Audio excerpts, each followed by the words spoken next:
gente. Querido, hoje eu pode sentar, por favor. Hoje eu ouvi uma frase que dizia assim: mais importante do que a velocidade é a direção. Olha! Posso dar um amém? Mais importante do que velocidade é a direção. Você já percebeu quando você está pressa, geralmente você erra o caminho, você esquece alguma coisa.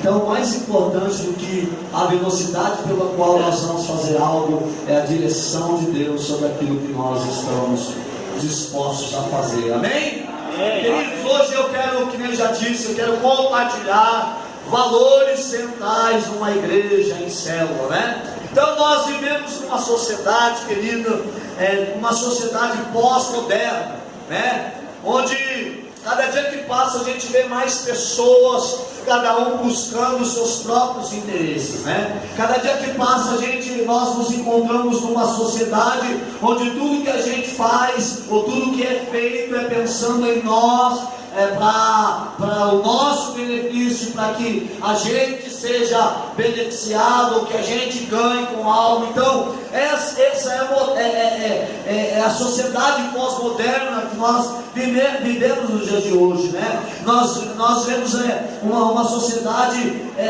que vive em solidão, né? A gente vê uma sociedade que vive a solidão no meio da multidão. Você vê uma sociedade, você vai para os condomínios, você vai para as ruas. Antigamente todo mundo se conhecia, todo mundo se cumprimentava. Quando a gente vai ainda para algumas cidades do interior, você vê alguns irmãos passando, oi, outro dá a mão e cumprimenta, né? E nos dias de hoje você vê uma multidão de pessoas onde não se relaciona, onde não tem comunicação, onde a solidão se faz presente no meio dessa multidão, né? Então convivemos numa sociedade onde vizinhos nem se conhecem, a vizinhança não se fala, não se comunica.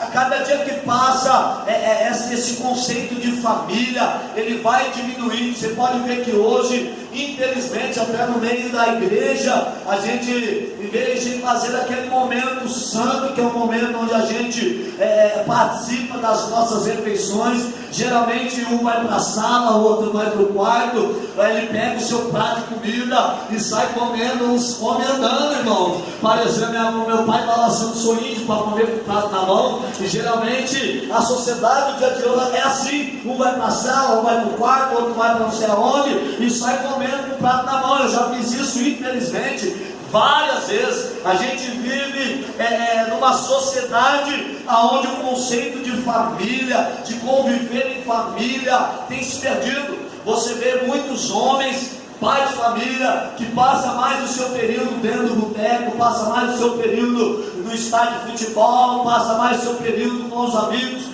do que propriamente com a esposa, que propriamente com os filhos, né? E isso é o reflexo dessa sociedade pós-moderna. Nessa sociedade pós-moderna, trabalha o marido, trabalha a esposa, trabalha os filhos, e aí o marido trabalha à noite, a esposa trabalha de manhã, os filhos trabalham à tarde, e você acaba não tendo mais a oportunidade de conviver em família, né?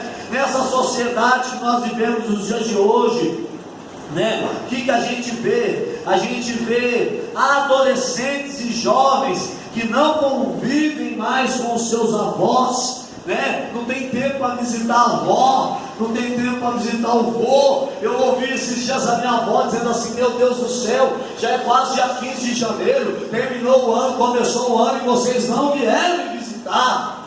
Eu falei, irmãos, por quê? Porque a gente anda um turbilhão de coisas para fazer, né? E a gente acaba não priorizando algumas coisas que são importantes para nossa vida. Nós vivemos numa sociedade extremamente competitiva.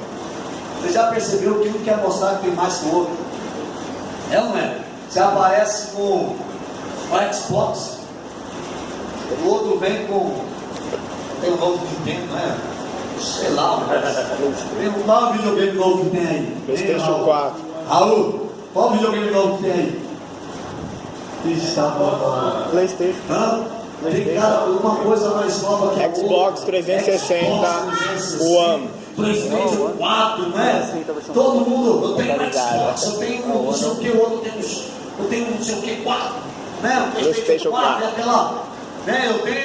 Eu lembro que na minha infância quem tinha uma bola de leite já era o cara mais requisitado da rua. Aí via outro uma bola de capotão, irmão. Aqueles vídeos de competição. Parece quando a gente vai assistir o Chaves, né? Aí o Chaves vai chutando aquela bolinha, zoadinha. Aí chega o Kiko. Vivemos numa sociedade competitiva. O irmão compra um carro, daí o outro tem que comprar um carro melhor. Esses dias eu estava ouvindo uma irmã da igreja, nossa, aqui da igreja, e ela falou: pastor, você acredita que a minha irmã comprou um carro porque a minha outra irmã comprou aquele carro? Aí ela foi e comprou um carro igual a dela, e ainda falou assim: a diferença do meu para o seu é que o meu é automático. O espírito de competição, vivemos numa sociedade competitiva, onde dentro do trabalho, você está ali, você faz parte de uma equipe de trabalho, as pessoas não elogiam umas outras para que ela não receba menos crédito que a outra. Nós vivemos numa sociedade onde os relacionamentos são descartáveis. Hoje você presta, amanhã esquecer de você, e nem para te dar tchau você está servindo mais. Nem para falar tchau, viu, obrigado por você ter feito alguma coisa por mim. Nós vivemos nesse tipo de sociedade, uma sociedade competitiva, uma sociedade que trata as pessoas como pessoas descartáveis, uma sociedade onde um quer ter mais que o outro, né? Essa é a sociedade, essa é a sociedade pós-moderna, onde um quer ter mais que o outro, um quer. Você pergunta a uma pessoa: está tudo bem? Ela fala que está tudo bem, só para não achar que você está por cima da carne seca e ela está sendo humilhada, né? Vivemos nesse tipo de sociedade. Vivemos numa sociedade onde as pessoas não têm relacionamento real, não têm relacionamento fiel, não têm relacionamento leal.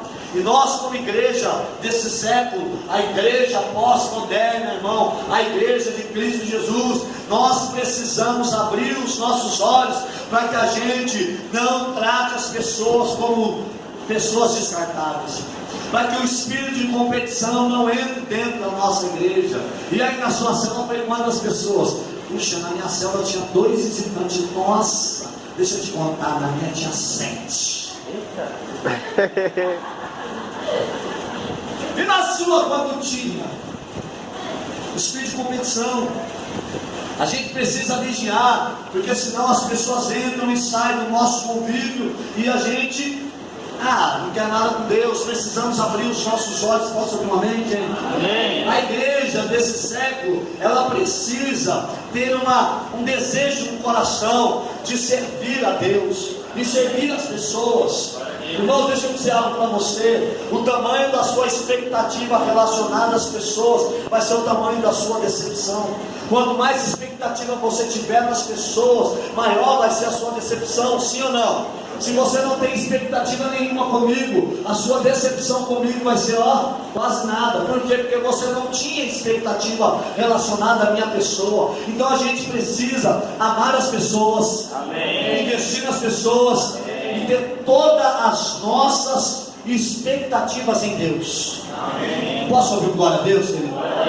A Bíblia diz, irmãos, aqui em Hebreus capítulo 10, versículo 25, para a gente não deixar de congregar, diga amém. Amém. Como é costume de alguns. Lá quando o autor dessa carta aos Hebreus, quando essa carta foi escrita, irmãos, já existia no meio da igreja algumas pessoas que estavam deixando de congregar.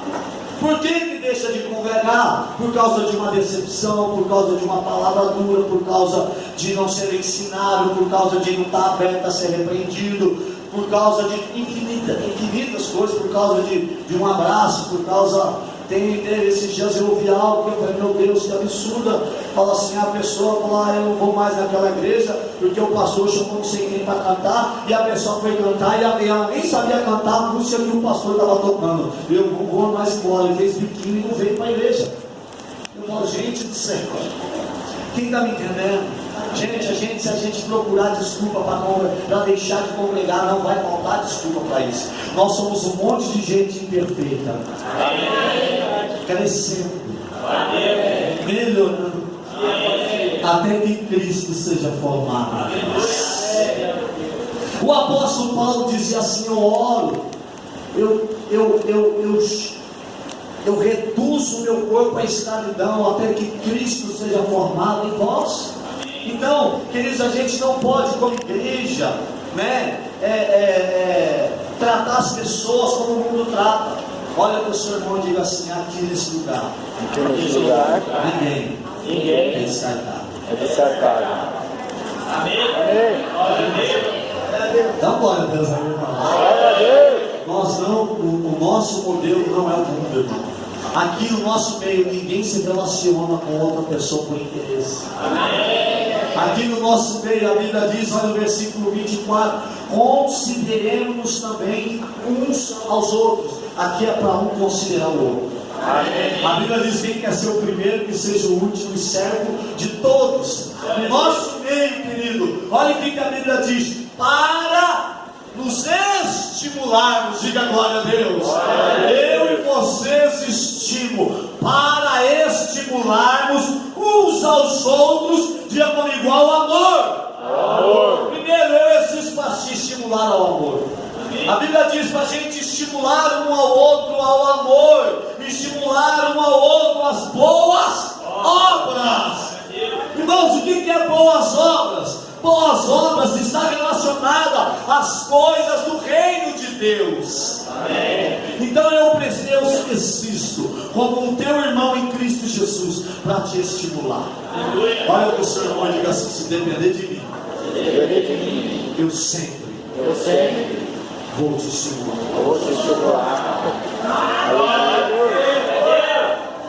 Olha para o seu irmão e diga assim: quando o farol estiver baixo, eu vou estar aqui para te ajudar a andar de farol alto. Irmãos, às vezes a gente está com o farol tão baixinho, às vezes a nossa moral está tão baixinha, às vezes a gente se sente que nem diz lá em Jeremias: vermezinho de Jacó. Não é verdade? E aí você chega nesse lugar, diga bem, um ambiente de fé, de amor e de esperança, e você vê que aquele irmão está com um farol baixinho, você dá um abraço nele e fala assim: você é tão importante.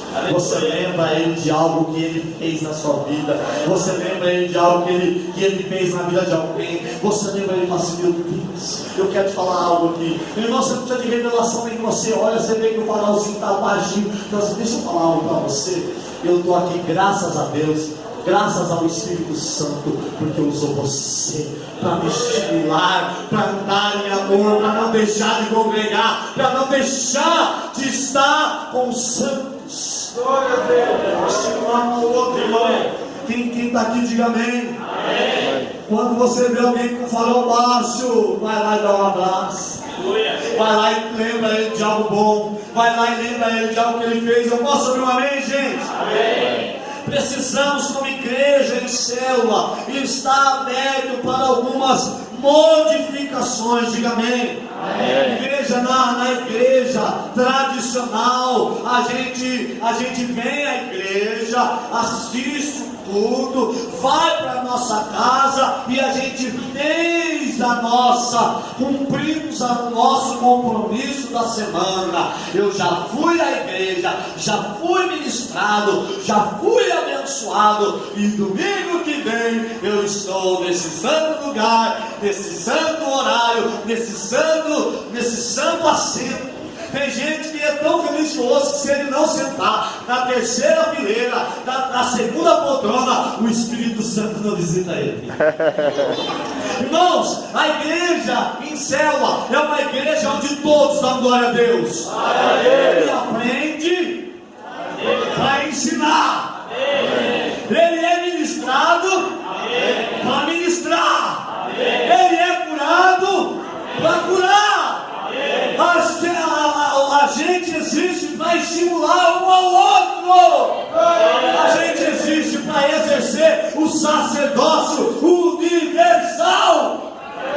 Eu sou abençoado e abençoo. Eu aprendo e ensino. Eu oro e recebo oração. Eu abençoo e sou abençoado. Eu cresço para ajudar outro a crescer. Eu me fortaleço para ajudar outro a fortalecer. Todos são ministros da casa do Senhor, o nosso Deus. Amém. Estava conversando com um pastor amigo, falei, cara, como é que é lá as pregações na sua igreja? Pega eu e o meu pastor auxiliar. Quem faz o dízimo? Quando eu não faço o dízimo, mas o meu pastor auxiliar. Eu falei, cara, ontem na nossa igreja, uma jovem de 14 anos me entrou o dízimo e oferta, cheia do Espírito Santo. Amém. Foi. Aí eu falo, nossa, nada. Sabe por quê? Porque a gente está aqui estimulando você a crescer. Estimulando você para um dia estar aqui na frente ministrando outras vidas. Ou em outro lugar ministrando outras vidas. Eu posso ouvir um amém? Amém. Então a gente precisa estar aberto a esse vinho novo que Deus está disposto a derramar sobre a nossa vida. Amém. Você precisa estar. Irmão, você já viu uma pessoa com sede? Ela chega aqui, ela vai direto naquele cantinho ali, porque ela sabe que lá tem água. A gente tem que vir para a igreja com sede de Deus. Amém. Você viu hoje, a gente vai começar o louvor aqui, vai cá, pai, que coisa. Está tocando o tempo todo, né, Glauber? Tudo bonitinho, na hora que a gente vai adorar. Que capeta que entrou aí? Para nos paralisar. Aí tem que ter alguém com discernimento para estimular um ao outro. Irmão, vamos deixar nada disso paralisar a nossa adoração. Se tiver música tocando, a gente adora. Se não tiver, a gente adora. Porque nada pode calar um adorador. Nada cala, gente. Eu posso ouvir glória a Deus. Nossa, é por isso que a gente investe no Tadel, da glória a Deus. É por isso que a gente investe nas pessoas, da glória a Deus. Porque a gente tem a absoluta certeza que o mesmo Deus que fez a obra na nossa vida, Ele é poderoso para fazer na vida de qualquer pessoa. Obrigado, Cristiano. Desliga esse negócio, senão você vai ficar sem celular. Quem está me entendendo aqui, diga amém. Então, gente, a gente precisa entender isso. Não é todo dia, não é todo dia que eu vou chegar aqui assim, ó. É quase todos os dias.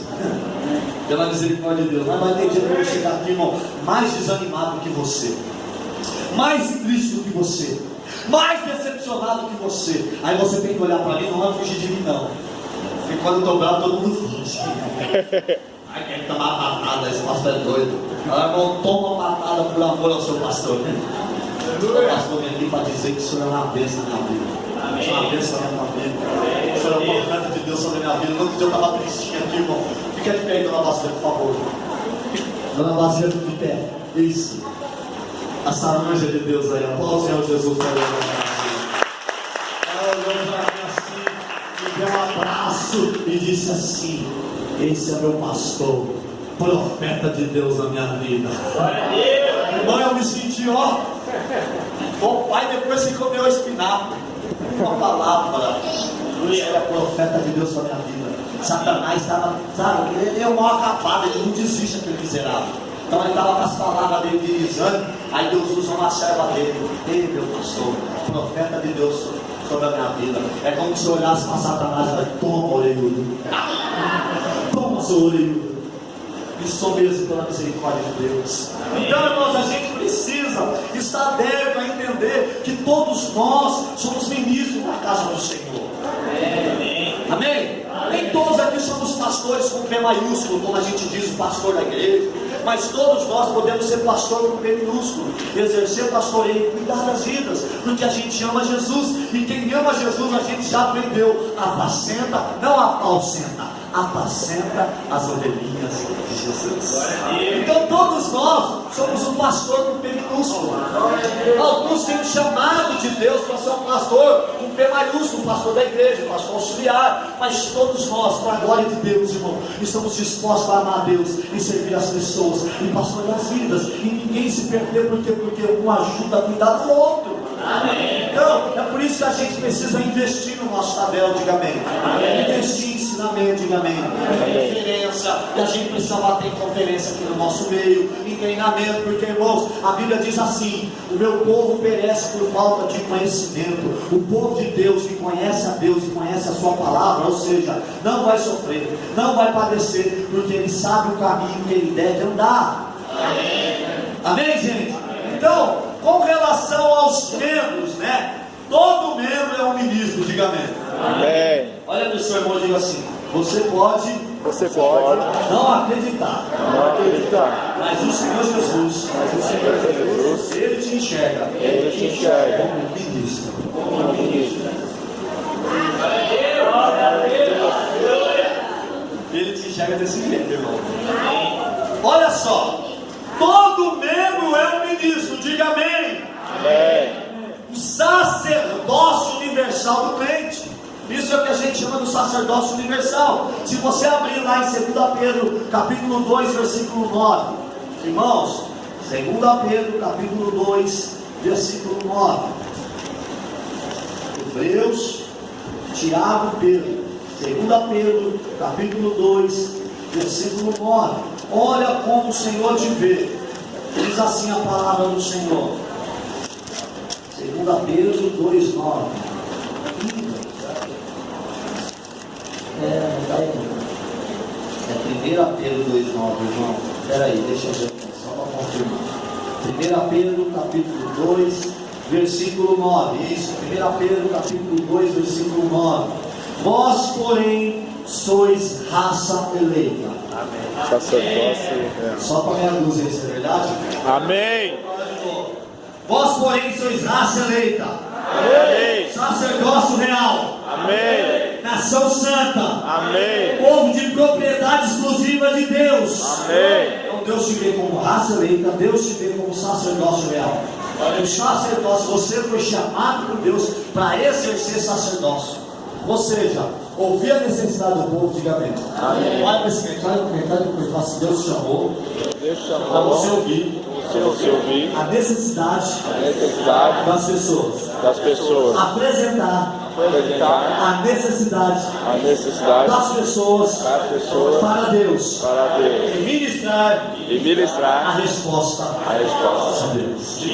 O sacerdote, ele ouve a necessidade do povo, ele apresenta a Deus e ministra a resposta de Deus. Você olha, se a pessoa apresentou uma guerra lá no trabalho, você ora por ela, você declara a bênção de Deus sobre a vida dela, no nome do Pai, do Filho e do Espírito.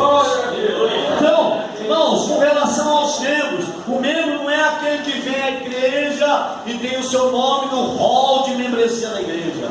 Todo membro da igreja é um ministro. Amém. Todos. Posso ouvir um amém? Não é verdade que aqueles que vivem em comunidade já têm experimentado isso? Não é verdade isso? Você já tem experimentado isso? Na sua célula você já orou por alguém? Quem já orou por alguém na célula? Por quê? Porque você está aprendendo a exercer sacerdócio. Quando você não aprende a exercer sacerdócio, sabe o que acontece? Você está sempre assim, ó. Crente 6 horas. Põe a mão aqui na minha cabeça. Crente que não aprendeu a exercer sacerdócio, ele está sempre assim, ó. Ele anda assim. Para quê? Para alguém colocar a mão na cabeça dele para se abençoar.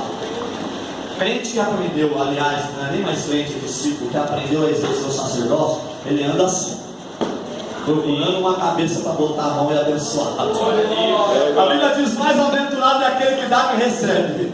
Mais bem-aventurada coisa é dar do que receber. Então, quanto mais você abençoa, o papai lá de cima mais vai derramar bênção sobre a sua vida, porque você é uma fonte do seu interior.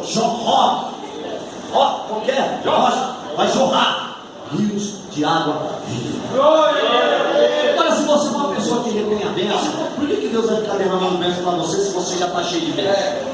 Ele vai derramar sobre aqueles que transbordam. Ele vai ficar assim, você vai ficar assim, recebendo, Vitor. Sabe por quê? Porque você é generoso, você compartilha. Você procura alguém para abençoar. Você não procura alguém para orar por você, você procura alguém para abençoar, para você orar por ela. Você pode dar um farolzinho baixinho, mas mesmo com um farolzinho baixinho, ainda tem azeite dentro dessa botija para você abençoar alguém. Aleluia. Então a gente precisa ter esse entendimento. Haverá também numa igreja em célula, diga comigo, clareza sobre cultua responsabilidade. O cara que é membro, ele vem aqui, ele quer um bom louvor, Ele quer uma boa pregação, ele quer uma boa música, ele quer uma boa cadeira, ele quer um bom som, ele quer que tudo esteja cheiroso, organizadinho, porque afinal de contas ele devolve notícia. Ele fala assim, não, eu estou pagando para isso. Agora o discípulo, ele vem aqui para deixar tudo do jeito que o mesmo quer. Uma igreja de discípulos, ela vem à igreja, ela quer ver uma cadeira torta para ela arrumar. Ela não quer ver uma cadeira torta para ela falar, quem não arrumou essa cadeira? Se ela vê o púlpito torto, ela vem e arruma. Se ela vê o copo no chão, ela vai e pega. Se ela vê um chiclete grudado na cadeira, ela vai e tira. Ela não, por favor, chame o diácono ou chame a equipe de limpeza para tirar essa cadeira, porque é um absurdo na casa do Senhor ter uma cadeira. Mal sabe ele que quem colocou o chiclete na cadeira foi o filho dele. Quem está entendendo? Se ele vê o chicletinho na cadeira, ele vai lá, fala, glória a Deus de quem colocou esse chiclete aqui, porque eu vou tirar esse chiclete. Isso aqui é um trabalho, é uma oferta na casa do meu Senhor, e ele vai multiplicar essa semente.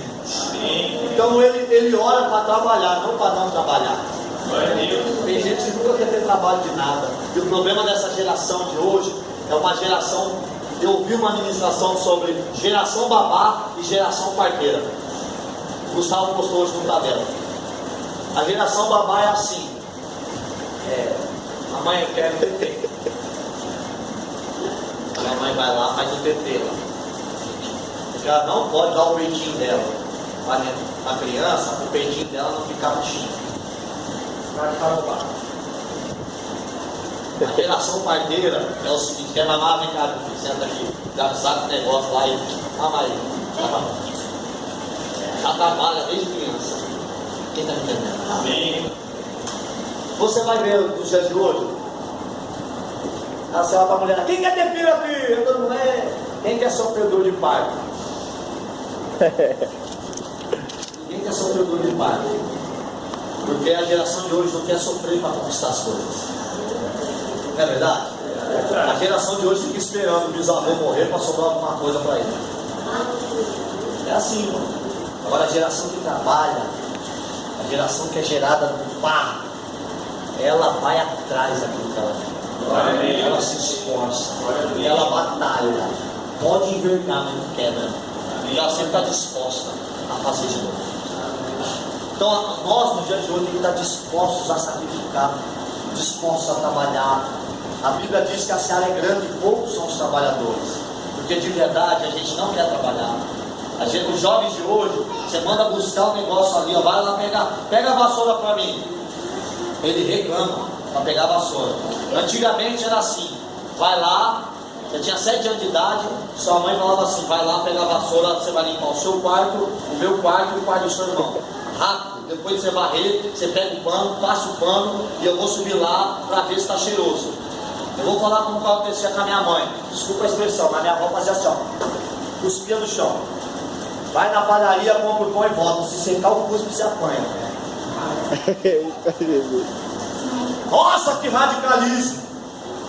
Mas de verdade, é melhor você criar o seu filho no mundo do que depois ele sofrer no mundo. Alisa ele hoje que o mundo não vai alisar ele. Então a gente tem que aprender a ensinar os nossos filhos. Eu estou falando como pai na fé e você como filho espiritual a ser trabalhador. Amém. Tem alguém ainda? Amém. A lutar. Eu quero que a minha célula cresça. Não ora por ninguém, não jejua por ninguém, não visita ninguém, não se preocupa com ninguém. Você vai morrer com ela. Por quê? Porque você acha que vai acontecer. Você fica só no de repente. Não, de repente Deus faz. Sabe por que o Espírito Santo veio de repente? Porque estavam todos reunidos, unânimes, perseverando em oração. Aí o Espírito age. Amém. Tem alguém aqui ainda? Então a gente tem que estar disposto a trabalhar, irmão. A gente tem que estar disposto a dar o sangue. Eu lembro que você vai ouvir a história dos seus avós. Você vai ouvir eles dizendo que com 7 anos de idade eles estavam na roça. 7 anos de idade na roça, acordava às 5 horas da manhã para trabalhar. Hoje a criança acorda às 11 horas da manhã e ainda acorda mal-humorado. Deus. Fala, Senhor. Visita o Pedro. Olha, 11 horas da manhã, mal-humorado. Aí Jeová falou. Fala Deus com Quem Pedro. está aqui ainda? Adolescente, rapaz, vai comer, parece um pedreiro. Com todo respeito aos pedreiros, irmão. Você tá pra caramba, irmão. Uma muralha. Ele está escondido atrás do Monte Sião. Para comer é um leão, para trabalhar é um siamês. A gatinha siamês. Vamos, quem está aqui ainda? Amém. A igreja nos dias de hoje tem que ser uma igreja que trabalha. Amém. Diga amém, por favor. Amém. O reino de Deus é tomado à força. Amém. É o Espírito Santo que convence, mas o reino de Deus é tomado à força.